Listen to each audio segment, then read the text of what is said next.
Hello, everyone, and welcome to the NBA Top Shot Weekly Tip-Off Show, brought to you by OTMNFT.com. My name is TJ Lasig. I'm one of the co-founders here at Own the Moment, and this is episode 26 of the podcast.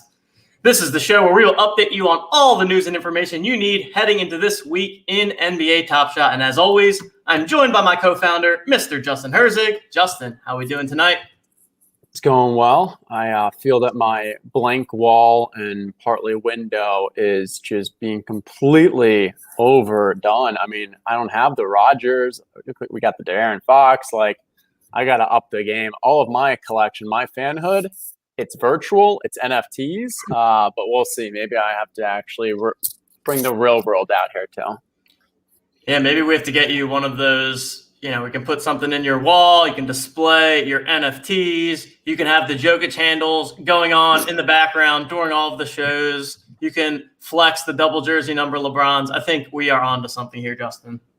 I like it. Shout out to a couple of those companies that are building some of the, screens, real world, put the NFTs. Let us know. We will definitely give you some product placement right there. Love it. And of course, every week on the show, we're going to be bringing on a special guest from across the industry to join us. And with us tonight, we have the man who's out there grinding the challenges. He's dropping some top-notch analysis all over Twitter. And of course, bringing the community some fantastic content via his Substacks. We have Jon Jackson, a.k.a. Jonboybeats. Jon, how are we doing tonight? Doing great, guys. I mean, anytime there's 150,000 stress test packs, there's got to be some stuff brewing in the Top Shot world. Yeah, love it. Love a good Monday afternoon stress test surprise. So I think that really is the best way to kick off the Top Shot week, aside from this show. But, you know, the perfect two combinations. I mean, what more could you really ask for on a Monday? So just want to go ahead, set the stage for tonight's show. We're going to be talking through all the news and notes, just keep you guys posted on anything that happened over the weekend. As a reminder, want to share our weekly schedule here for those of you that maybe are not familiar, but we're going to be doing this show every Monday, then every Wednesday night, same time, 8:30 Eastern. Justin and I, occasionally with a guest, will be doing more of a strategy show. And then on Fridays, and recorded our first one last week, I'm just going to be doing a solo podcast, quick 20, 30-minute recap of the week, putting in some little fun segments there. TJ's top 3 takeaways, so you guys can hear directly from me what I'm taking out of the week, and then my tilt segment of the week where I talked about the fact that I completely did not get my rebound pack because I transitioned to my phone and then just totally forgot about it. And then 10 o'clock at night, I was like, I definitely did not get my rebound pack. And then once you miss the boat, you're out of luck. So you're not recommend doing that. The truth is there, TJ, I know you were tilting, but in reality, it's the OTM community that should be tilting. Because all those right, exactly. So the problem is you just aren't incentivized enough because you know that you're ending up having to gift them to the bots or the OTM community. So we're gonna have to figure out a way to incentivize you to keep tabs on your packs. Yeah. I mean, last time when I opened the pack, I was supposed to only have to give away one of the moments. And then you just made up that you could just change the rules and force me to give up 2. Come on, man. That's not quite a fair playing field here. I was feeling giving, generous. And then we have the NBA weekly recap article from Bach that he sends out in the Discord. We are working on ways to get that onto our website in the near future, as well as the NBA rankings refresh from Bach. And then the Sunday, Ask Me Anything in the Discord. So Neil was in there last night answering a ton of questions. We'll have another team member. I think it might be me or Justin coming up next, Justin. We'll have to draw straws behind the scene to see who gets to go this week. But I think it's going to be one of us. I'll be on the road this weekend. Oh, you'll be on the road. So I think it should be me this week. I can't say too much about it, but next Monday, there's going to be a big show in the industry. So I'll be down in Miami joining that, and we'll just count that as a little bit of a tease for now. Love it. So I'll go ahead and commit myself to being in the Discord on Sunday night. And then, Jon, do you want to give you an opportunity here? Where can the people find you, plug all your stuff? I'm going to drop your Substack link into the chat as well. It's also in the video description for anyone that wants to check that out. But definitely go ahead, Jon, give them the quick blurb on what you're doing with your Substack. Yeah, right on. So I basically, there's two different versions. There's the free version that I put out, pretty long email every week with just some kind of tidbits of different analysis throughout what's been going on, that I try to get a long analysis in there. And then there's a paid version, $5 a month, that you get access to the Google Sheets that I run that have a bunch of different tools, and then a daily email from me, a little bit shorter, but still kind of action packed. So yeah. And then obviously on Twitter, Jonboybeats, I put out plenty of stuff on there as well. So I'm very, very well endowed to the OTM community already. I know it. Awesome stuff. Yeah, definitely check out all of Jon's content. Also, go ahead, hit that like button when you have a chance. We already have 2 dislikes. I mean, come on. We just started, people. The haters are just coming out in full force. Who the heck thumbs down? You can't like it that much, or else you want to. Can't dislike it that much, or else you want to tune in. Anyways, that's just that. Yeah. Haters gonna hate, right, Jon? All right, guys, let's jump into a bit of the agenda here. So, wanted to start off with just some news and notes, recap some of the things that went down last week, as well as talk through next steps that we have coming up here. So the Dapper team released a State of NBA Top Shot blog last Friday, I believe, on the 23rd. And one of the big focuses was on withdrawals. So obviously a hot topic across the industry. We can see the fantastic progress that has been made in terms of the number of collectors with withdrawal access. In the blog, they stated that more than half of eligible collectors now have access to withdrawals. They're currently working on the speed of processing these requests. So right now, they're saying that 90% of the withdrawals are processed within 7 days, and they're looking to continue to improve that further. So I think some really great progress on this front. It's something that the Dapper team has said that has been a priority for them, and I think it's pretty clear that it has been in this growth that we're seeing. And I know that I personally know a ton of collectors that now have the ability to withdraw, and some that have made some withdrawals. And so good news on that front. Any comments on the withdrawals, Justin or Jon? Yeah, no, I think that's really helpful, obviously, and just to kind of see the progress. It wasn't obviously going to continue at like an exponential form here. It still is a manual level of labor for them to continue to, add these withdrawal access. And I do know as well as they get into the more complex accounts, it does sound like it takes them a bit longer to go through. But at the end of the day, we knew this is going to be, just something that people were complaining about in the short term. Another thing that people that they are just, bearish or didn't get into the platform or had a poor experience, whatever it was the easiest thing to kind of call out and kind of throw shade on and call it the Ponzi scheme or whatever. Very, very shortly, this is going to be completely a thing of the past. Yeah, it seems like we're trending towards the beginning of playoffs, kind of having, probably near that 200,000 range, which is, good chunk of the users. So I'm putting it behind us. I'm not sure it's worth talking too much about withdrawals and access and all that stuff. I think it's on the positive upswing.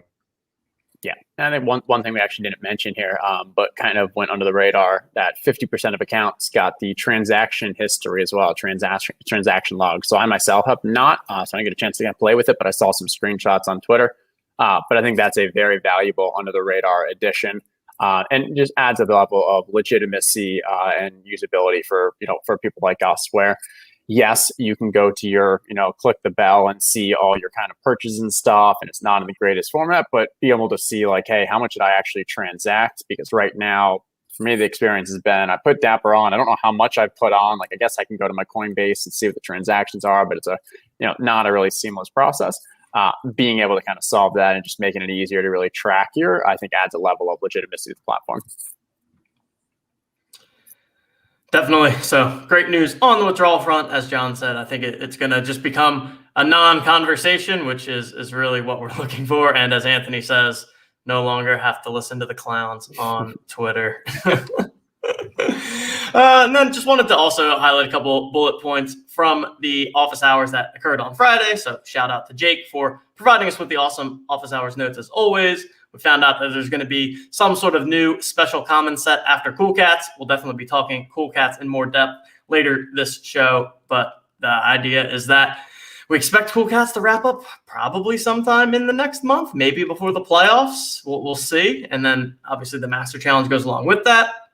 And then there's going to be some sort of new special common set that comes after that. They also talked about how they have a project going on to somehow let diehard fans pick the best highlights and their favorite plays to become moments. So that's an interesting engagement angle. Talked about some in-arena benefits to come for collectors of NBA games. I know that's something that we've often speculated on, but kind of getting that confirmation that is something they're discussing. And then they're going to continue to iterate on the rare and legendary pack requirements, and they're targeting that 25 to 50% of collectors end up being eligible, which seems like a pretty fair and reasonable number to me. I talked a little bit about that in the solo podcast on Friday, just in terms of expecting the requirements to continue to evolve, and as collectors trying to make sure that we're one step ahead, right? So if you barely would have met the requirements for the last pack drop, you probably want to upscale yourself a bit to make sure that you're getting ahead of the game, and don't just expect that the bar stays the same for future pack drops. Yeah, I think that's well said. And so going through your bullets, starting at the top one, I've loved the theories out there of what's going to come after cool cats. Anything, was great. What's the opposite of a cool cat? A hot dog. Like, yeah, makes sense. And then people kind of taking that a level deeper to be like, okay, who would be the dogs? How do they kind of, what are the kind of play-ons there?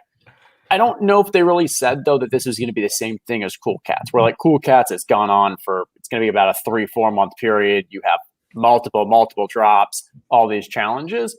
This could just be another common set, a special common set that's more like what we saw with Seeing Stars, where it's kind of a one-time thing. Maybe it's a multiple something in between. But we don't have that much time left in the season, so I'd be surprised if it's going to be something as drawn out as the Cool Cats was.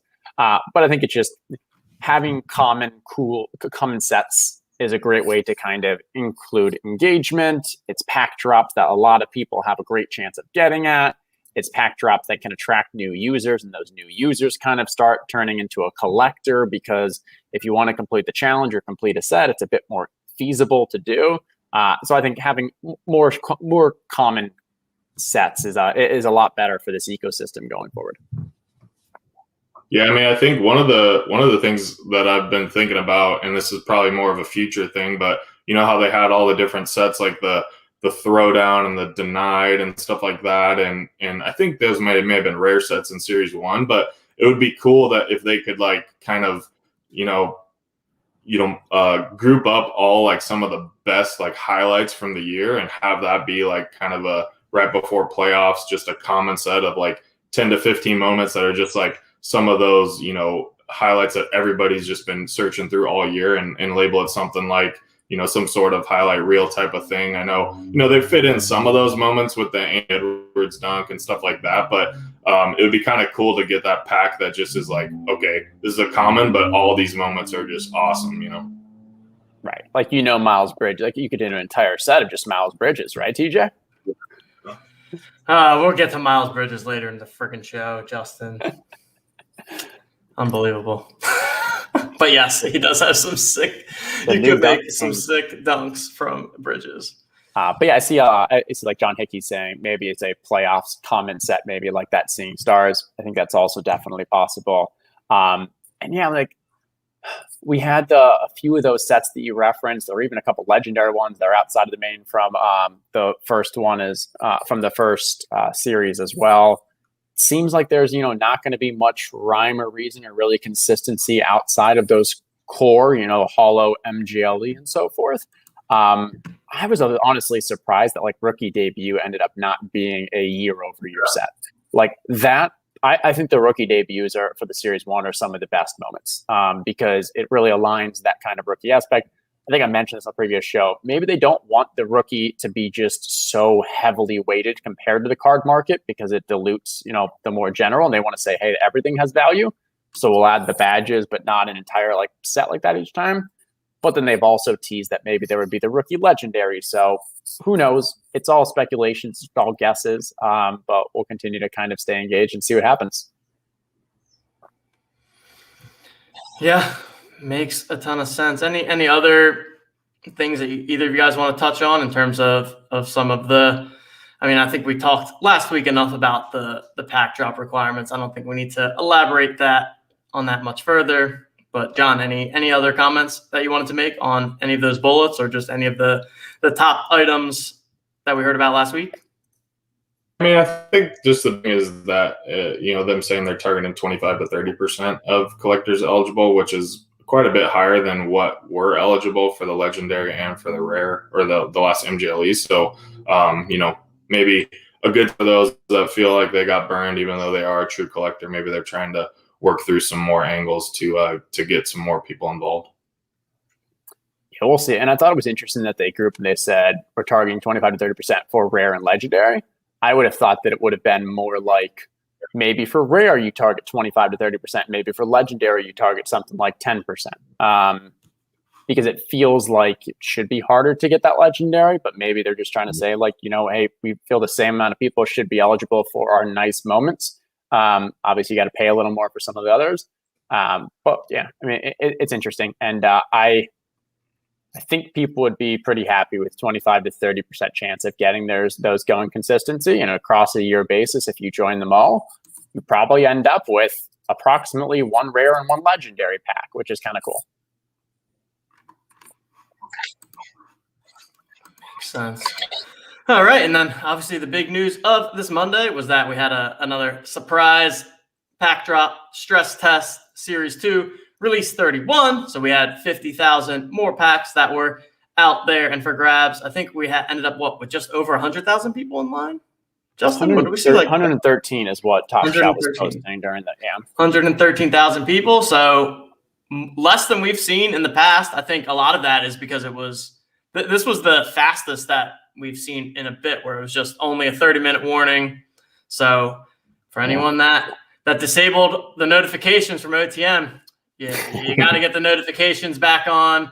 We're dropping out those tweets. We got the pack drop bot in Discord that identifies the packs pretty much 5 minutes before they come onto the Top Shot website, which is super helpful. But we had only one number 1 that was available, Xavier Tillman. I actually just went to look to see if anyone pulled it, and I went to the number 1 jersey listing on our site, and it looks like somebody must have pulled it because it is currently for sale. Unfortunate. Dingling out there. I think it's a little higher than Dingling what he's been targeting, but again, this is you get the double rookie badge, and what we've been kind of seeing is if there's a moment under 5,000, that's a serial number 1. Dingling has been kind of scooping it, and then depending on who it is and the kind of badge, it'll go up a little higher. For the jersey numbers, it's usually the cliff seems to be about 2,000. If there's anything under 2,000, either he or someone else purchases. I was grabbing a couple of them when they were down near 1,500, 1,000. And then the last thing we just added was that last serial, and this is one that we're still trying to get a feel for. Because it's clearly not as valued as the number 1 and the jersey, but we're still seeing. So if you go to last serial, TJ, we can see what the lowest asks are from a ratio of price. Because I think that's you're still telling me. Yeah, I need to reset that. But I think that's where it's interesting to be like, because sometimes you can get a last serial for 1.5x the low ask. Because here, let's sort by low ask over here, TJ.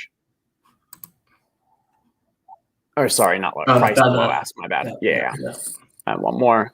So there you go. Yeah, you're getting CP3. So this is the Holo S2, and that's for not much more. And then obviously there's more expensive ones, but you can go down to DeAndre Jordan's 2X and still under 1,000. So if you do value that last serial, I think there's definitely some opportunities here. Yeah. Makes sense. We put out a tweet earlier, but I noticed that Dingling has bought even more since we tweeted. Like, that's crazy. What do we have? 45 minutes ago. And as Bogdanovich. Yep, and as we said, look at those prices: 5,500, 6,000. So that's kind of where he sees that. Hey, if it goes below 5, he's definitely in. Above that, you got to make some decisions. I'm still holding on to my 3 jerseys that are Top Shot debut moment 3 jerseys, and Dingling knows he's gonna have to pay a little more than the market value for those if it ends up. Yeah, lot of respect for the most bullish person in Top Shot. Dingling, shout out to you. Did you guys watch Jamie's live stream today for the Dingling 2 packs he purchased? John, did you hear about this? I was on there. I did see it a little bit, and I heard about it. But what was it? What was kind of the rundown? It was like some legendary playoff packs or something like that. Yeah, so he so I believe what was it? Is it Jamie? What's his account? I'll have TJ pull it up while I'm talking. Yeah. But he had 2 finals legendary packs, and he was in it. There you go. Yeah, Top Shot Sonic Jamie. He's one of the OGs in this space, and so he had a couple extra packs left over, and so 2 of those were the legendary finals packs. And within those packs, the number 1 LeBron was still available. And so he kind of built out what he thought was the value of those packs. He came to about 24,000. Negotiated with Dingling. Dingling ended up buying them for 20,000 each, and so we got 2 packs for 20K each. And then live on stream today, Jamie and his other co-host kind of ripped through those packs, knowing that it was already purchased by Dingling and they were gifting the moment. So unfortunately, did not get a LeBron, but ended up coming away with a Duncan Robinson and an AD number 11. Which is a pretty strong hit as well. And interesting enough, I think the last person to purchase an AD legendary finals was Dingling, and him buying it for around 15,000. So sure, he's not upset with how it ended up. Obviously, he would have liked the LeBron or that chance the number 1, but yeah.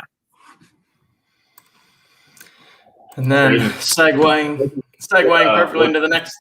Go for it, John.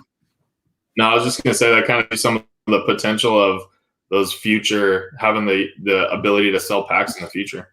It's that kind of that game on, what people think it's worth, what you think it's worth, what the actual expected value is. It's going to be interesting once that's an option. Yeah. And I mean, I think it was a perfect opportunity for both people to capitalize on their risk profile. So for example, Jamie, he just said he's about to start a new job. He's getting married soon, and he's holding on to these packs, and he knows that, like, hey, it's not in the short term that he's going to be able to sell these packs on site. And so he can either hold on to it for a while, or and still, it's a majority of the time, it's not going to be worth more than probably 10K per pack. There's the upside that if it is LeBron number 1, it's 250 plus. And so you take that expected value, and it makes sense that Jamie took a strong $40,000 out of those 2 packs, and Dingling maybe got some value because he was hoping more for that, hey, paying that, willing to give up, willing to pay, get a value in his EV because the guy, Jamie, wants to get that cash, while Dingling's hoping for that more upside once in a, blue moon, get that LeBron. Yeah. And speaking of Dingling, we had 2 challenges expire over the last couple of days, and lo and behold, Dingling pulls the number 25 jersey number for the Ben Simmons reward in the Holo Icon 5 challenge. So adding another jersey number to the collection, and Justin and I were looking. I think there were 5 or 6 moments that have 25 counts. And then the Ben Simmons is now like the 6th or 7th most rare moment that exists on Top Shot. Yeah, obviously the most rare in Series 2. We saw, I believe Wade's pulled number 3. We saw some other friends get some. Obviously, anything is a great number where there's only a mint of 28. And then my favorite is the number 2 was posted for 16,000, and Harrison Barnes scooped it up. So not only did Harrison Barnes complete the challenge himself, he then went and purchased number 2 for 16,000. Yep. So we can see where the Simmons falls here. And like Justin said, there he is. Harrison Barnes takes the number 2 for 16K. So pretty cool stuff. It's one of the things I do, like right when the challenge is over, I go to Crypto Slam just to see the first 10 people that got a good cereal or whatever. And I mean, obviously with the 28, I saw Barnes in there. I was like, man, that is awesome that he's not just an NBA player grabbing packs. He's like actually going in there and completing challenges. It's so sick. Yeah, no, he He really likes the platform from what he says, and I think we'll continue to see him stay engaged going forward. Yep. And then we had the Cool Cats 4 complete, where we saw 5,588 people complete that challenge. And now we have the Cool Cats 5 for the Fred Van Vliet reward coming up. Nice. I know, John, you were obviously heavily invested, not from a financial standpoint, but from a time standpoint, from like just mentally invested in this space. What are your thoughts on what happened with Cool Cats and the FPV and just, everything around that?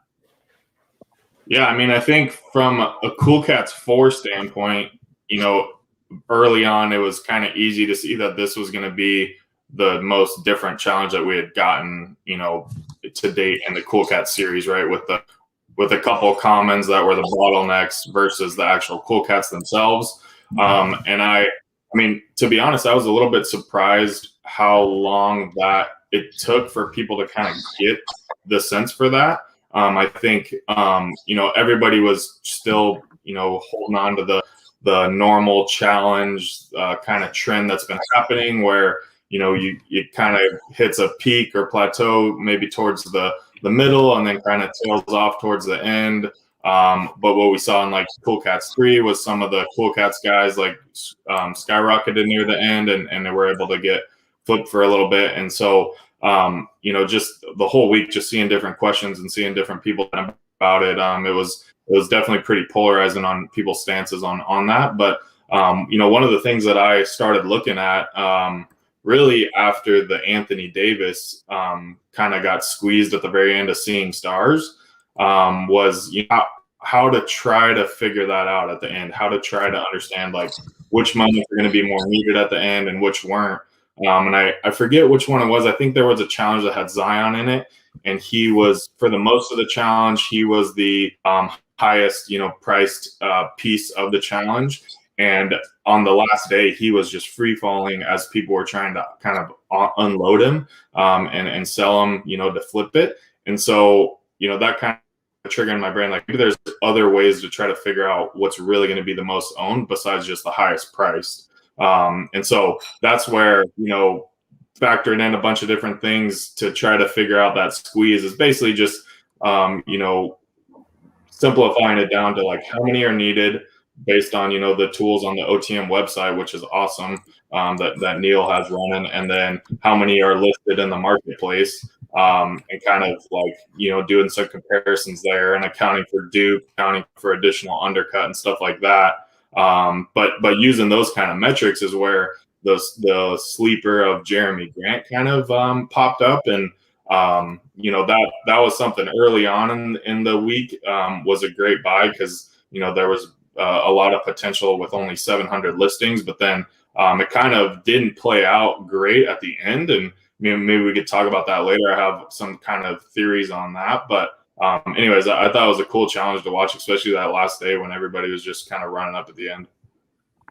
Yeah, I think so. I mean, like the Jeremy Grant one was really interesting because we were talking like, how do the metrics and then the user perception play? Because all the data was showing like, hey, this should continue to rise, but there's just these mental stigma of, well, that's still a /35K. So like, it shouldn't go that high. So I'm going to just sell mine at the $38, $39 rather than let it continue to climb as the Dwights and Ibaka's did. Right.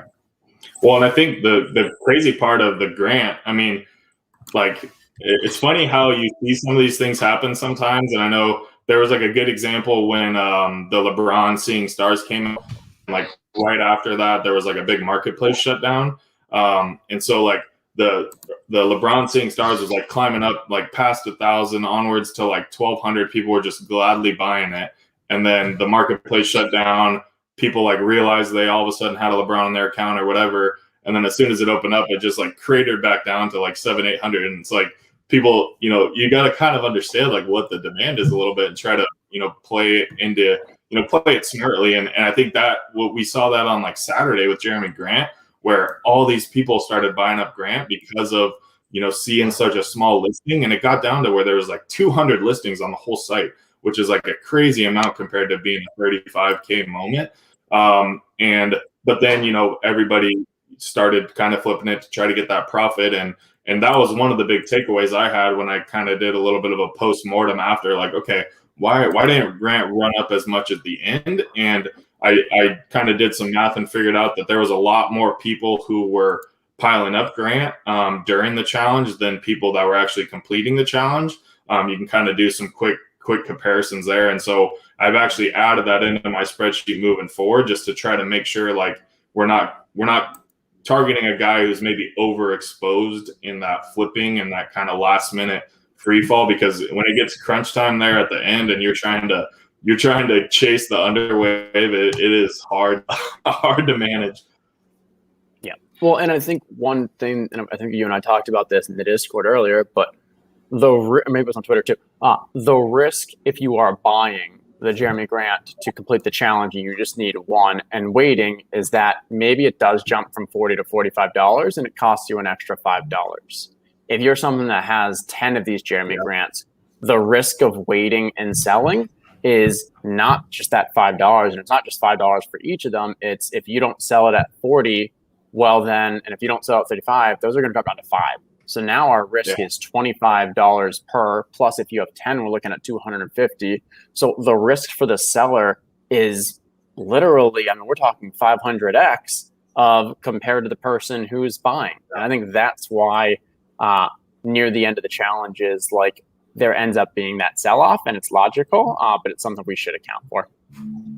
Yeah, no, definitely. But it was, I think it was, I guess I wouldn't say comforting, but I mean, it was interesting to see how basically like all of the 15K, 35K guys just dropped down pretty much exactly to like what the initial price was before the challenge, just kind of proving that, hey, everybody is, basically just completing these challenges and then dumping off the moments. And I mean, I'm sure there's some people that have sticking them in there, but for the most part, everybody's just trying to kind of get out of it and grab the Westbrook. Yeah. And then TJ McConnell instantly goes to $70 in the Cool Cats 5. Just outrageous. Yeah. And I think TJ has it on the screen, but like when I'm doing the analysis, like I have to take into both sides because, as you said, I think a decent amount they bought that Dwight Howard and then they just hold on to it because, I don't know, I got it, I like it, whatever. But then you also have the ones who will do anything to sell it. So they'll actually go below what the previous market was because it was maybe hanging around like $16, $15. And so I usually actually am baking in, at least in this more of a bear stagnant market, is that the price post-challenge will actually drop a little below what it was before, just because people are willing to go lower just to sell it because they don't actually have interest in that moment. They had interest in the cool cat for the challenge or whatever. Right. And that was one of the things that I was kind of figuring out earlier on with some of all the different all-star challenges that were going. When those moments are a little bit more higher priced and they're going to carry a little bit better of value after the fact. But I mean, it got to the point where the challenge timer ended. You could set your clock for 3 minutes. You grab a moment that just got done, and it was like that was like basically going to be the low of like all time or whatever. And then you set your clock for another 30 minutes and you go check what it was worth, and it had already jumped back up as people kind of started buying that dip back up. And so, I mean, I think, obviously there's some opportunity if people are trying to play the game of, getting in and failed transactions and all that stuff to buy low. But just in general for people, whether it's an MGLE challenge or, some of these challenges where the pieces are a little bit more valuable, it's important to try to remember that kind of moving forward. If you just want a piece from that challenge and you're seeing that they're continually spiking over the last week, just wait. As soon as that timer goes, start checking it, refreshing every couple minutes and trying to find a good value there to hold into your collection, long term, because that's oftentimes going to be a low that you're not going to be able to find, naturally. Yeah, agreed. Yeah, I think we definitely see the cliff of prices dropping when the challenge ends a lot more steeply with the lower priced ones than in, as you get into the metallic golds or the hollow icons, because the moments are more valuable and because the collectors that are participating in those, we don't see as steep of a drop. I mean, I have to think that this Cool Cats 5 might be the biggest drop we're ever going to see, right? I mean, like, I just can't get over that. McConnell, what's McConnell going for now? He's going for I think he's up past 80 right now. Is the Fred VanVleet even going to be like worth 80 in its own? It's just, that was a wild one to me. Yeah. I mean, so one of the things. Go ahead. Yeah, I was going to say, to what TJ was saying, where I think the reason why the MGLE and the hollows and those don't see as much of a dip as well is, you don't have as many people buying them. And so you don't have as much of that inflation where people are making negative EV purchases just to complete the challenge. You see it elsewhere because, hey, if you pay an extra $30, $40, $50 to complete a challenge, but you want to complete the challenge, like no big deal. But you're not going to start spending a couple $100s just to complete, and definitely not thousands. And the other is because our market is still set by low ask. That is still a flaw of the system where one person can set what the kind of value of that moment is by putting it the low ask. Now, obviously, it can be purchased and such, but it still comes down to that one person. And so when you have 5,500 completing it, 5,500 each have those moments, all you need is one to put it down. When you then have 250 of them GLE, well, that's significantly fewer. And then if you go over the next level, we have 28 of the hollows. Maybe one person sets it by putting it down at 10,000, but that gets purchased. And like, there's just significantly fewer people, a significant fewer percent have the ability to or are controlling the price of the market by putting it at that low ask. Well, and one of the things too that I think is a flaw that they need to figure out, and I'm hoping they get it a little bit better on some of these new marketplace updates. But like when it's in that last, call it hour or whatever before the challenges or whatever, where it's kind of there's just so much volume going throughout the different moments. What happens is like that lowest ask gets kind of stuck for like a minute or something as like it's going through the process transaction, and it's not really a lowest ask because nobody's gonna be able to buy it, and everybody who clicks on it's gonna fail. But I think what happens is people like click on the moment, they see that it's listed for $23, and then they just go straight to listing it, and then they list it for 22. But if you do the little moment helper thing that comes up when you go to list a moment, you would see like just within that 30 seconds that probably has already changed. And then you would also see that maybe there's only like 2 moments that are listed outrageously, and then everything else is like at like a third wall. So then it's like, hey, why don't you just list it in that wall? A bunch of people are buying it. I mean, it's just like little things like that just like kind of screw up the kind of mechanics of it at the last minute. The one thing I was going to bring up is, as I was looking through some of this Cool Cats 5 stuff, if you thought you were sitting pretty with 70 Dwight Howards, there's a guy out there, an account out there that has 450 Jermichael Greens. And I think, I don't know if it's somebody brought up in the Discord or what, but I think it's like a dormant account too, or it's somebody who hasn't like really had much action in the marketplace since like February. So I thought that was pretty funny as I was going through it, because there was a couple other accounts who also randomly had like over 100 Jermichael Greens. I don't know who these like crazy Denver Nuggets fans that are just piling up Jermichael Greens, but a couple of the other accounts had already like offloaded like 90 of their 100 moments, and then this guy still had the 450. As I was looking today, I was like, man, that is crazy.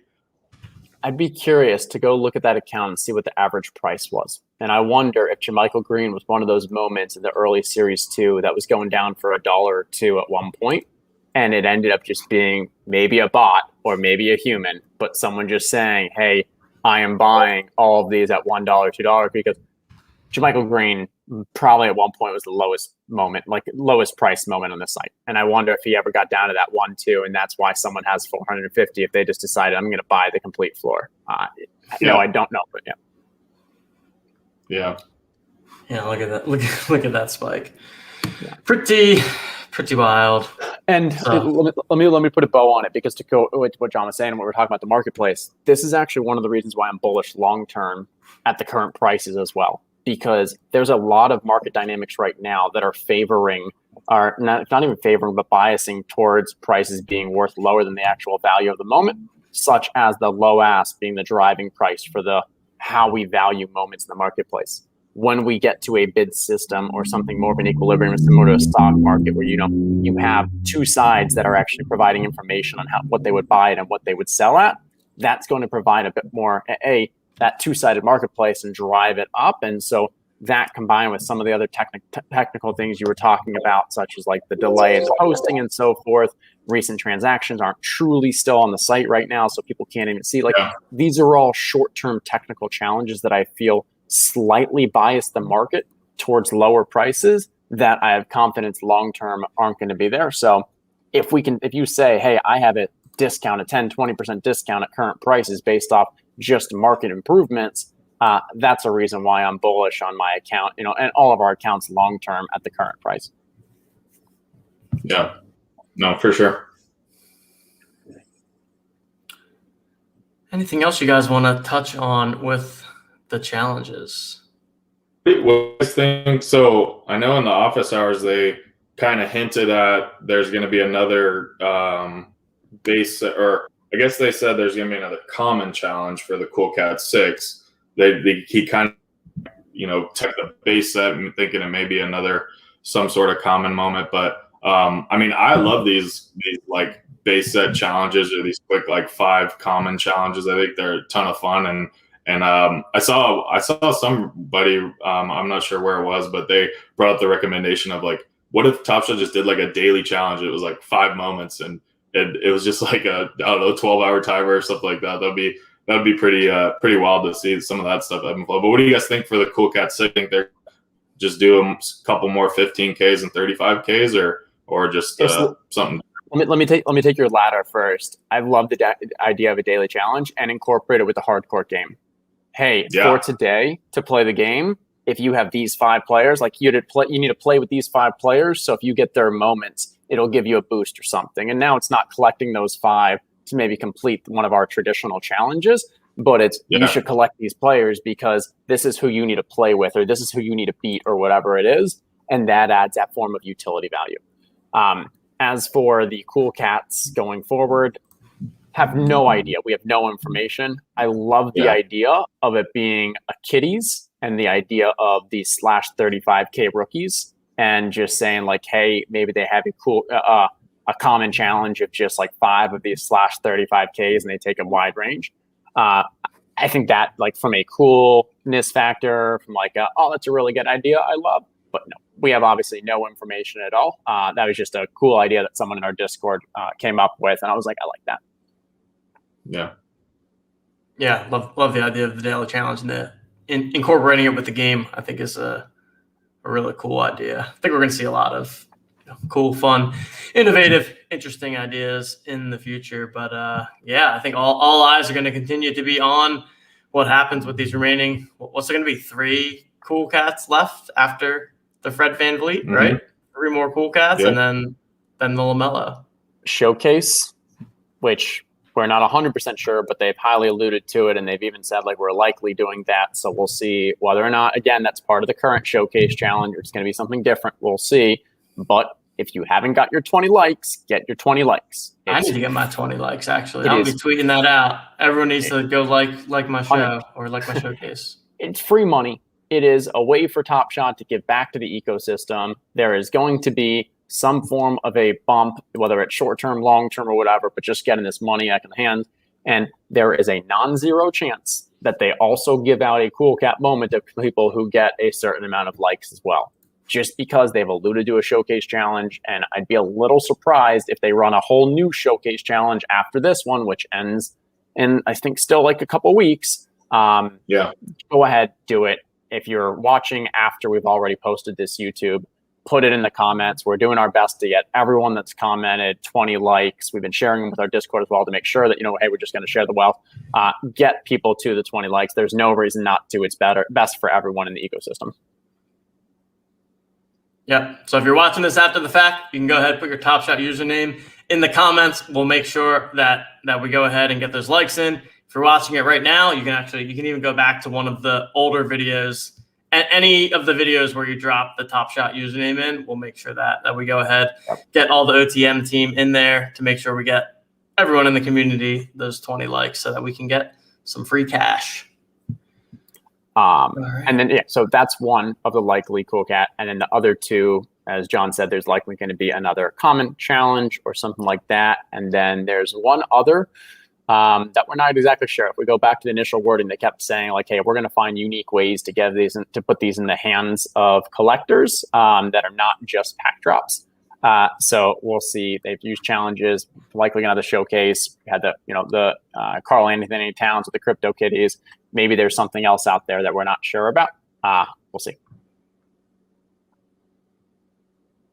Good deal. We'll continue to keep an eye on the Cool Cats Challenge and all the others, but next we are going to talk some badges. So, Justin, I think I'm going to kick it over to you to lead this one because this was something that I know you wanted to make sure we touched on tonight. Badges in general, but most specifically talking through the Top Shot debut badge. Yep. And so one of our friends in the community, Girl Dad, put out a tweet this past weekend touching on a theme that we've been talking about for probably a month or two now, ever since we first started talking about these badges. And the idea of these Top Shot debut badges. And so his quote is that, Top Shot debut badges are significantly undervalued on NBA Top Shot. You won't convince me otherwise, but go ahead and try. I don't want to try. I don't want to convince you otherwise. I completely agree.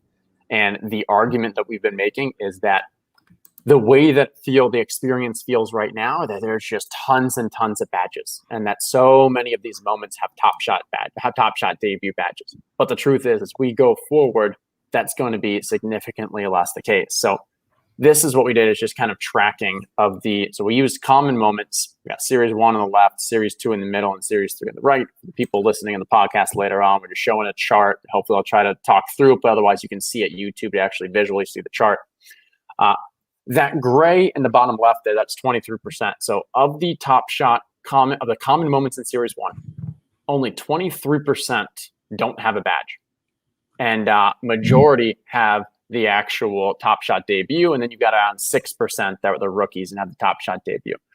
If we look at Series 2, we're now looking at pretty much the inverse. So before, when we had 70% had the Top Shot debut, now we're looking at 60%, 58% that don't have a badge. And so again, we still have some players, because you have the examples of the John Wall, the Gordon Hayward, the Gordon Hayward, John Wall, who got their non-rookie Top Shot debut in Series 2. But that's still going to significantly get fewer going forward. And so then we did a Series 3 projection, where we're still looking at, with the moments, we still expect somewhere around 7% of the rookies to get theirs. Okay. But now we think only around 10% of the moments are going to be non-rookies getting a Top Shot debut. And I think going forward, it'll probably stay around that 10%, which are players that aren't rookies, but for whatever reason just didn't have a Top Shot debut. And it's just going to show you how much more rare these Top Shot debut badges are. And yes, there's a level of being priced in already, because people do realize, like, hey, if I want to buy one, I should probably buy that first one. But I don't think it's anywhere near priced in to the point that I am only buying moments going forward, especially from Series 1, that have that Top Shot debut. I will probably also buy, obviously challenges and maybe some of the more rare legendary, weird stuff, or one-off stuff, and then rookie badges. But for the most part, Top Shot debut is where I'm valuing. And so the 3 jersey numbers that I purchased were all Top Shot debut. Today, I went and bought a few more Series 1s. They were all Top Shot debut. This is where I think the value is going forward, and the market still hasn't truly kind of picked up or fully captured. Yeah, I mean, I'm lockstep with you there. I right before the official kind of badge announcement and everything like that, which was right around when the KD Seeing Stars challenge was going on.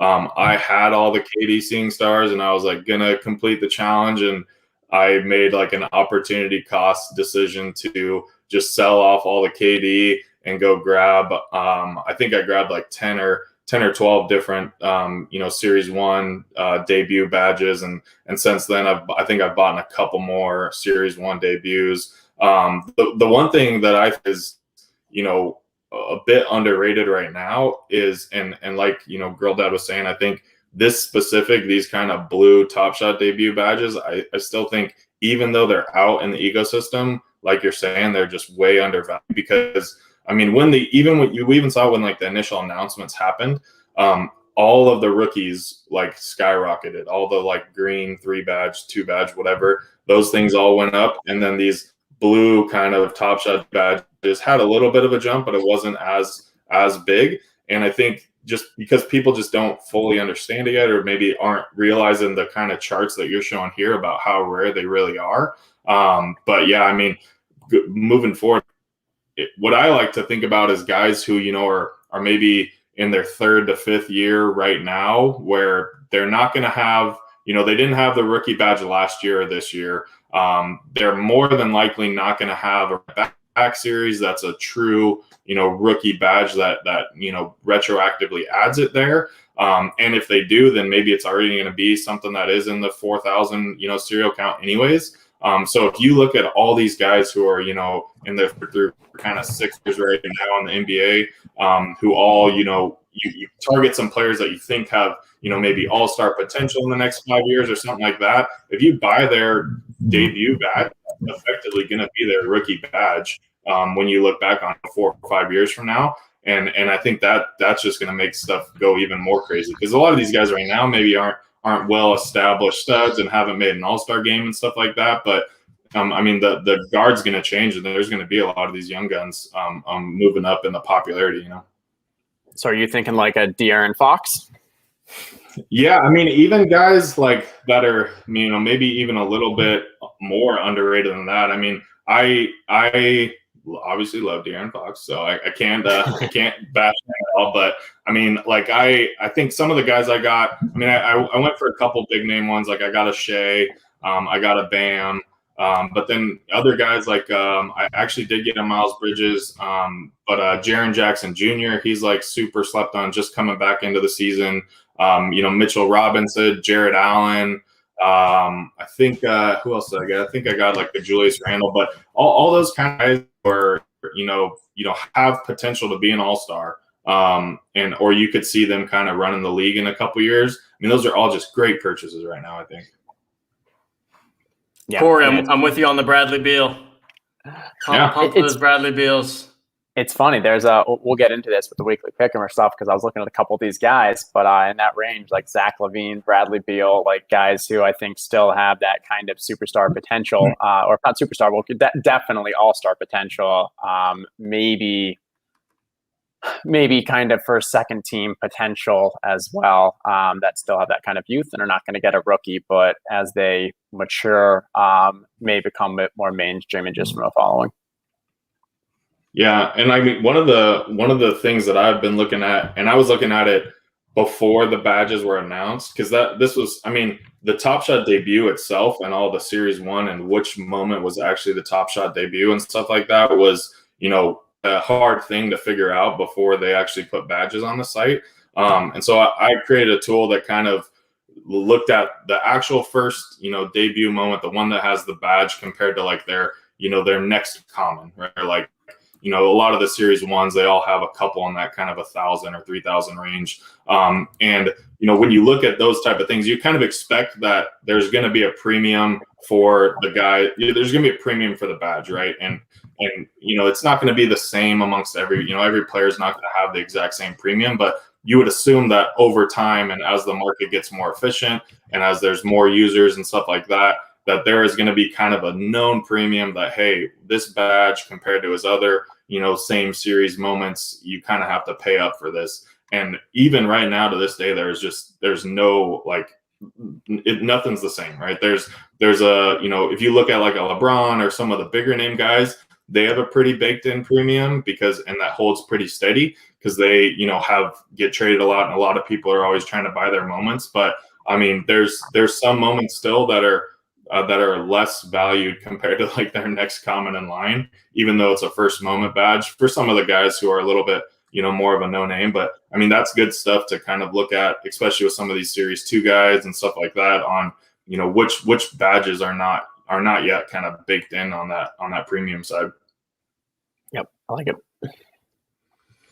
Yeah, I'm completely with you guys. Definitely something that I targeted from the very beginning was the badges and the debut badges. And agreed, still think long term, those are gonna just, the more and more moments that get minted, those are just gonna continue to look even more rare. And definitely think that if you're out there collecting for the long term, should strongly consider looking into Top Shot debut badges. Obviously, they're typically not on the cheapest end, but there's plenty of affordable ones out there. And I think it's a great kind of consolidation play. If you have some some S2s or some 35Ks and you're looking to sell a couple of those to upgrade to the debut badge, definitely advisable. And you know what? I think that leads us into the weekly pick'em. What do you say, Justin?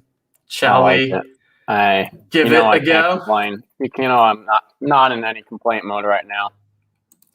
All right, guys. So here's what we're gonna do. We are going to go ahead and we're going to take a look at last week's picks. So we had the Plunge Father on last week. We each gave our pick of the week. How this game works is that each of the OTM hosts, as well as producer Coop, as well as our guest, will each week pick a Series 1 base moment that they think will be the largest gainer over the course of the next week in terms of percentage. We're going to verify it on this very show via the OTMNFT.com website. I've got all of the moments up here, and in dead last with minus 21% over the last 7 days is yours truly and my Joel Embiid. You know, Justin, the guy almost makes a literal full court shot for the win, and yet here he is at minus 21%. Second in line for the MVP. Yeah, he sat out a game because of his shoulder or whatever. He was just tired because he had to throw the ball so far. He needed a break after that. Yeah. Is there anything to learn from this? Like, I mean, as you said, like he had two. I really don't know. Yeah. He didn't play one of the games. Like 20% to drop is a lot for like an elite level player. Yeah, it's a good question of like what the larger market didn't drop that much. No, he was actually one of the worst. Yeah. In all of like if I have all the moments up here. If I sort by opposite 7 days, he was like 18. I mean, there he is. Yeah, 12th or something. Like bottom 10. I mean, look, all the bottom people are like some of the best players in the league. Well, to be fair though, some of those are the thousands. So LeBron, Giannis, Jaylen Brown are people that slowly pick up on, some of these moments are being held by Top Shot. And then look, others you also, and then I see by their circulation percentage that they're lower there. Right. But yes, okay, I came in last. We get it. Let's move on. Who came in second to last? Producer Coop. Congrats, man. Minus 11%. Hopefully, neither of us followed, or no one out there followed advice from either of us. Not financial advice. Look at that 24-hour push, though. He was doing his darnest to help Coop out, though, at the end there. Just couldn't overcome the...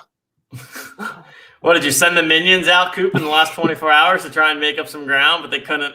Too little, too late? All right. And then in third place, we had the Plunge Father. He had the Michael Porter Jr., minus 7.67%. I mean, man, none of us could get into positive, right? None of us? No, of course. As is typically the case, the Herzig bot himself comes in plus 21% over the 7-day period. Pretty much the opposite of my Embiid. If we sort by the fastest gainers in the last week, we've got Bridges in basically tied for third place with Lou Williams. So, Justin, how do you do it, my friend? How did you go about picking the Miles Bridges? And man, it'd be interesting to go back and run the show because I remember specifically saying, like, I think the big thing about him is that he's getting picked up on. And from a publicity stance with his dunks. And my big thing about him with this platform is if he actually is a good basketball player, then he's going to be perfect for this platform because his dunks are unworldly. Okay, Nick, I don't know about that. Maybe I love it. Nick, I could not agree more, my friend. He gets it. So with Miles Bridges, like he's built for this site. His dunks are just tremendous. They're almost all posters over someone. And then obviously from, same city that I went to school, Stephen A. Scott calls up and he goes, "Hey, I'm going to tout Miles Bridges for you. I'm going to call him the new dunk king." And then there he goes on ESPN. ESPN just running those highlights. It could not have worked out any better. Stephen A. Smith must watch the Own the Moment show. It's really the only explanation. Clearly, he's watching live right now, I'm sure. All right. So with that, we're going to be keeping score. Justin 1, everyone else 0. But that brings us to this week. And Justin, since you're the defending champ, we're going to go with you first. And Your selection of this week is Paul George. Yes. So for this week, it is the combination of efforts. So one, I just kind of went and looked to see where do I think there's value. And so we're doing common, we're doing series one. I'm immediately ruling out everything that either A is one of the /1000s that still has the kind of circulation in Top Shot, and two, I'm only choosing the Top Shot debuts. From there, just wanted to kind of look to see, okay, where do I feel that players are undervalued? And I think it was, if you look at Paul George, like the player that's directly nearest him, I think is Jon Jackson Jr. Like, even if you're bullish on him, he shouldn't be in the same vicinity as Paul George. We look at Paul George, we're 84% to make the Hall of Fame. We've got 7 All-Stars already. He's going, we know he has the talent. He's on the Clippers as well. If he gets that actual, from a long term with the championship, there's there. And hey, I pulled a little of TJ's thought. He's got 2 games on ESPN this week. He's got the at the Suns, and he's got didn't work out for me. It might be a bad thing, but you know what? Maybe if you actually win a game instead of you just throw the ball half court and miss, let's play a little better basketball. It doesn't count. This isn't horseshoes and hand grenades. You got to make it in. Bailey's asking if this is a pump scheme. This is not a pump scheme. This is just a fun little segment. We all agreed that we're not buying anything right before or right after or at all during these. We may have them from long ago, but just want to put it out there. It's meant to be fun more so than anything else. I bought a Paul George earlier today. I also bought a Zach LaVine, and I bought a Bradley Beal because I saw a bunch of S1s that I found value when I was doing my research. So, but yeah, I bought one. There we go. Justin's always buying things. So I hurt my odds because it hurts the 7-day percentage. That's true. That's true. All right, and then we've got producer Coop coming in with Steph Curry. He's just hoping that Steph's going to be bombing some threes. Said he watched a little bit of Steph against the 76ers, and quote unquote, he is insane. Says it was down $10 from when that's the direct quote. I'm looking at it right now. So there's the analysis from producer Coop. And you know what, guys? I'm going to go back to the well here. We're doing it. We're going back. Joel Embiid 2.0. We're running it back. If I liked it last week, how can I not like it at 20% less? So we are going to make it happen. Joel Embiid is going to be the top riser for this week. I have no explanation other than I'm the kind of guy when I lose a hand in blackjack, I just have to double down. And so there it is. Joel Embiid 2.0. If it helps TJ, I considered it just to be like, oh, how amazing would it be if I won with Embiid the week after for TJ. Oh. And John, over to you to finish off things. Your pick is Anthony Davis. Yeah, so I think I definitely didn't do as much research as I probably needed for this segment, but I kind of went, for the. I did no research this time. I just put a shirt on. You just put on a t-shirt.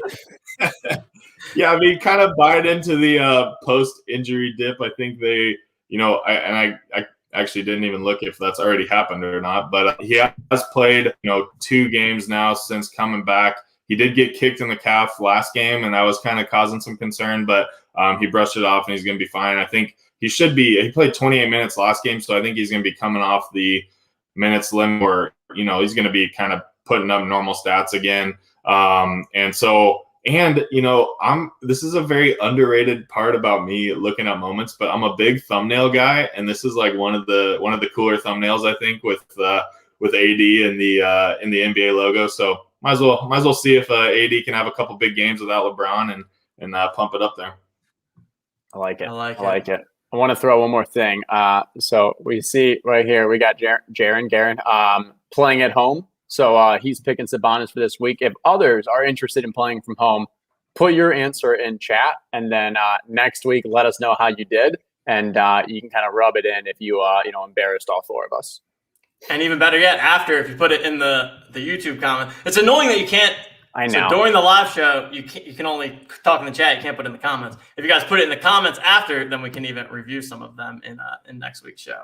But yeah, we'd love to start to have this be more interactive. Again, the whole point is for it to be fun and engaging and give us a little bit of a sweat, not to strictly pump bags. And I mean, look at we're not going super off the board with any of these 4 players right here. Like we're just picking guys that are long-term holds here. It's not like we're picking some random S1 and trying to pump them. I mean, it's all pretty. And there's no dump, guys. Yeah. We pump all Top Shot. We just don't dump. Exactly. Yes. Yeah. Exactly. Pump and hold. Oh, fun segment there. So that is gonna do it for the agenda that we had. But I mean, Jon, I heard you have a pack. I do. And as I went to load it up, I just realized this is going to bring me over 100 moments in my collection. So it's a pretty big pack. This is big. Love that. Big. All right. You know how the StreamYard works with the volume? Yes. All right. We got a seasoned professional. I don't know if I'm gonna mess up the volume, but so you have to hit share, and then when you share, you do the Chrome tab, and then make sure in the bottom left you hit the share audio. I forget to do it like 75% of the time. So. All right. Let's see. Where am I at packs? All right. So we got this one was from the what was release 30. So that was the stress test on Friday. I was actually Jon, I'm gonna interrupt you real quick. Sorry. If you can give me 1 second. Plunge Father just showed up. Plunge Father, you lost. You got second. So like pretty well done. You beat Coop and TJ. But you didn't get a point for the guests. Valiant effort. All right, take it home, Jon. No, I was just gonna say I was actually there. I was at a Friday wedding this past weekend when the stress test was going on, and I was like fumbling at my phone as they're like saying their vows just to make sure I was able to snag it. But here we go. Let's see, let me get the volume going. All right. It'll after you open it, maybe. So I think I've got a 0.002 chance at a LaMelo 4K. So. Pretty good. Ooh, I like those odds. There's 15 number ones in this. I don't know how they're doing, but all right. Anybody? I'll go three first. I'll work it from backwards here. I like it. 299 Westbrook. Ooh, that's a solid moment. Oh, that's a nice pull. Yeah. Not bad at all. Right. That's a fantastic really nice start. 299. Triple digits. I like that a lot. All right, next we got none. None on the Heat for now. We'll see how long that lasts. Likely going to be one of the likely a casualty of their budget situation, but good to get the moment. Could be his last one with the Heat. Last up, LaMelo, baby. Let's do it. One time. Or number 1. All right. Kyle Anderson, slow-mo. All right. I mean, you really buried the lead there with that rust, though. Number 299 for a Westbrook at 35K. That's strong. I like that. I like it. That's a good pack. I'll take it. That's a great pack. Not too bad. TJ, should I? That Westbrook kind of plays into one of my theories that I'm going to be digging into it. That, and this may be just completely wrong, but I feel like there's a little bit more value for the lower serials of the higher mint counts than there is for the lower serials of the lower mint counts. I mean, at the most extreme example, if there's 28 Ben Simmonses, the number 2 only sold for 1,000 more than low ask. And like, obviously the number 9 is not that much different than 26. Now that's an extreme, but a number 9 versus a number 35,000 is obviously, I think, like, it's going to be from a multiple stance. I completely agree. Yeah. And even when we look at like the series 1, if you have like the number 1100 out of 3999, like, isn't that impressive?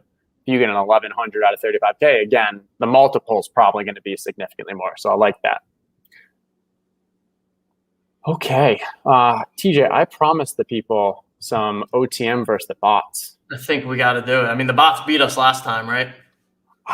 We went 1-1, and then we're not sure about the third. So, but we were 3-0 the first time. So I'm hoping the bots haven't gotten better. Okay. Maybe we just had kind of a slow crowd. All right. Well, we've got reward the people that stuck around to the end. All right. I like it. All right. Give them a shot here. Let me share my screen, and I'll rip open a pack. So, John, this game is that we rip open a pack, and then Justin, what are you going to take? One of the moments, Justin? Just do it. Just do one here. We'll see how it goes. We'll see, because if the bot loses, maybe we play again. True. So he'll take one, list it for $1, let everyone in the chat know who the moment's going to be so that they can be refreshing, and then see if they can buy it for $1 before one of the bots does. It's basically a way for us to do a giveaway without, because the gifting can sometimes be a pain now. Right, and give it out. I think this is an awesome game. And it puts the whole chat on tilt, which is my favorite part. Yeah, exactly. I'm oftentimes driving home from work as this game is going on, so I don't risk driving up a freeway to try to get a $1 moment. John, do not play while you are driving. There are no getting the bots while driving. All right, we're going to start off with the middle, number 2.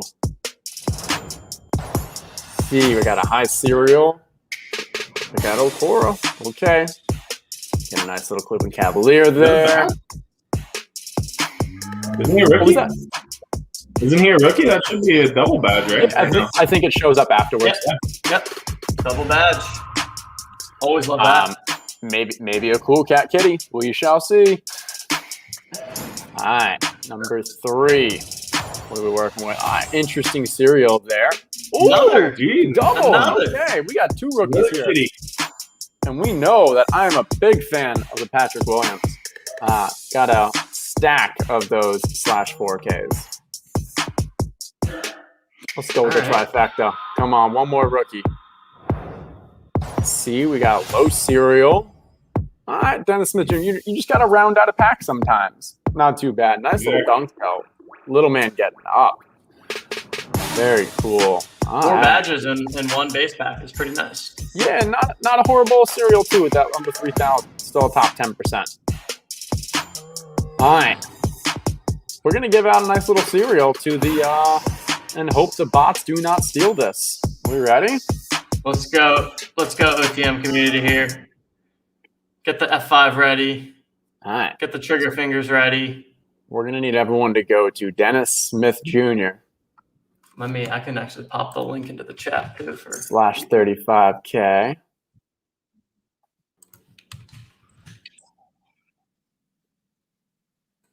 Yeah, there you guys can see those are the 3 Top Shot debuts that I was talking about earlier that I bought earlier today. Some good value. Good value. What serial number did you get, Justin? 2971. Oh, that is a nice serial number. Yeah. Let's see what we're looking at with other low. What's the lowest ask around that? That's going to take a long time. Let's try cereal. That's also going to take a while. All right. So something around this is we're seeing 8, 10, 10, 15. Okay. So not bad. Looking like you're getting maybe like a 10 to 20% premium for that. Interesting to kind of see, and obviously just difficult to sell at that place. But if you put it for low ask, you will definitely get that sold. So, are we ready, Tej? Let's do it up. Okay. Putting it for sale. I know it's going to take a second because I still got to confirm. Make sure we're refreshing people. Remember, you guys are on a slight delay. Yeah. From what you're seeing. About 10 seconds or so. I will. We just saw someone undercut in real time and low ask one from 65. Someone in the chat they're about to get undercut. Someone's in the chat like, "Oh, this is a great time to get rid of my Dennis Smith Jr." Yeah. All right. Here we go. Good luck, OTM. Here it is. Let's get it. Those bots. Let's get it.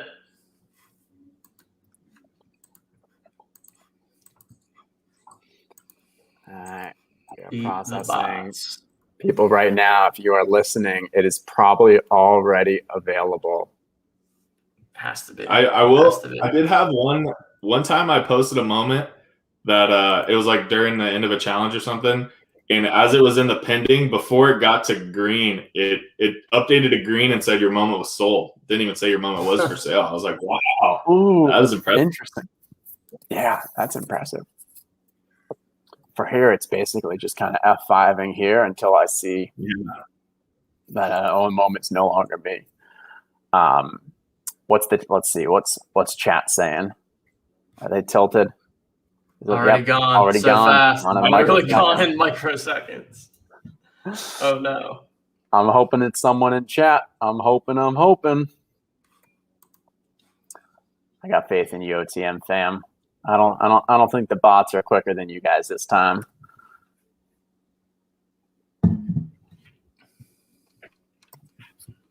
Still hasn't gone through fully. Nope. Now everybody's got a 5-minute timer. Everybody's pissed. Oh yeah. That's fun. So 5 minute for listing, there was only a 1 minute timer because after I listed, it was pretty quickly. King_Ocean is our winner. Let's see. King_Ocean has a couple showcases. Wait, here we go. We got it. Oh, wrong thing. Yang Wang says I got it. There you go. Let's King go. Ocean. King Ocean, yeah. OTM beating those bots. Let's King go. Ocean, there we go. Congrats. It looked legit. Let's go. Hey, King Ocean is going to get some likes. Let's get some likes on those showcases. Yeah, well done. Pop his link, the link to his or her showcase into the chat. Also, producer Coop behind the scenes saying that we need a tune for Beat the Bots, and I completely agree with that. We need as we kick transition to the Beat the Bot segment, we need like a little 20-second jingle that we can play. Our version of Jeopardy. Yeah. Love it. Coop, just make sure it's not something stolen from somewhere else, so then we can make sure we still collect our 20 cents per show. Oh, that's fun. I'm going ahead and liking the showcase right now. All right. Boom. Good. They're asking, they're asking what I think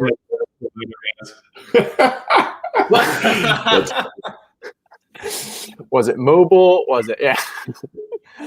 I mean, the truth is, I believe that if you are F5ing and we get it at the right time, it should beat a bot because bots are still scraping the sites to find those values. And yes, it's going very quickly, but I think it's still taking longer than like a 2 or 3 second. Now, what their bots are better at is going through the processing. So if they're using a high-speed internet, once they identify it, clicking it and going through, that's where they're going to catch up and pick up some time against us users.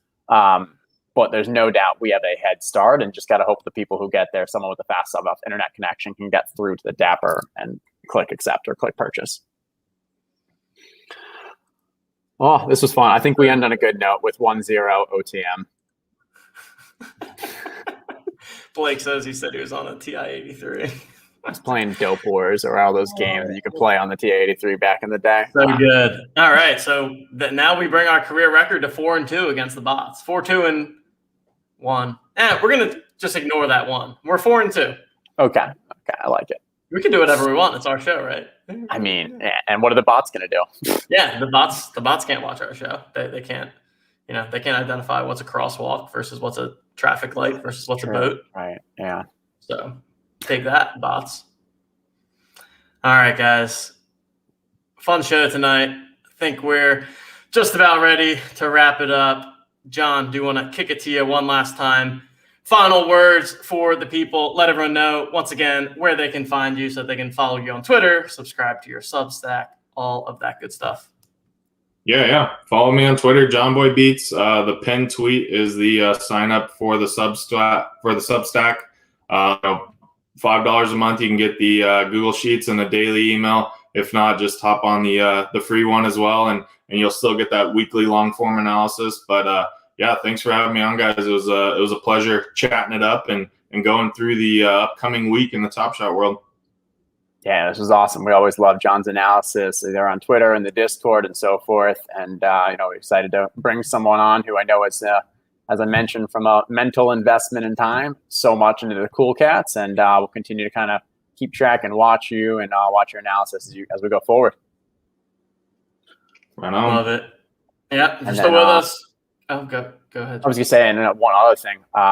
So for tomorrow, I believe I want to give a shout out to from the OTM community, OTM fam, Bachman had a big weekend. So he secured himself an MGLE pack.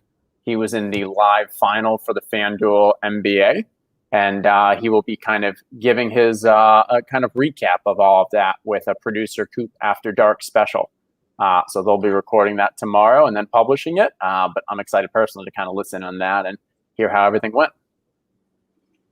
Definitely. Yep. Little extra show for you guys this week. So look out for that. We'll probably tweet or something once that's live, but it won't be a live show. It'll be recorded. We'll post it out to the YouTube channel. Producer Coop will be having Bach on, talking through the live final experience, open up his MGLE pack before that challenge expires, and talking through some of the other stuff that he has going on over here at OTM. And then if you're still watching the show, go ahead, hit that like button while you're still here. And remember that as we close the show, if you, A, want us to like your showcase, you can go ahead, put your Top Shot username in the comments. And B, if you want to give us your pick for the week, drop those in the comments as well. And we'll probably review some of those next week on the show. With that said, on behalf of Justin, on behalf of John, and on behalf of Producer Coop behind the scenes, I am TJ Lasig, and we will see you guys next time.